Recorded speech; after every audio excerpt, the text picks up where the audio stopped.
Hi guys! Welcome to my YouTube channel po. New day, new video po tayo ngayon. Pag-usapan po natin ay tungkol po sa paglo-loan sa SSS. Ayan guys, sa ating mga bagong miyembro po ng SSS, kinakailangan po ninyong magkaroon ng 36 monthly contributions po or 3 years bago po kayo makapag-loan sa SSS. Okay? Sa ating mga baguhan po dyan na miyembro ng SSS, kinakailangan po ninyong magkaroon ng 36 monthly contributions or 3 years bago po kayo makapag-loan.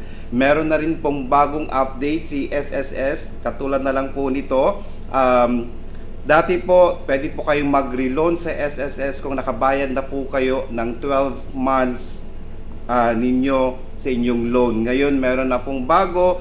Pag nakabayad na po kayo ng 6 months po ninyo na loan sa SSS, pwede na rin po kayong mag-reloan agad. Okay? Sa ating mga SSS members po dyan na nawawalan na po ng pag-asa dahil hihintayin pa po ang pagbabayad ng 12 months. Ngayon po, si SSS ay may updated po na guidelines para sa ating reloan. Ayan po. Pwede na po kayong mag-reloan kung kayo po ay nakabayad na po ng inyong 6 months po na loan sa SSS. At syempre po, idididak po ito sa maluloan po ninyo.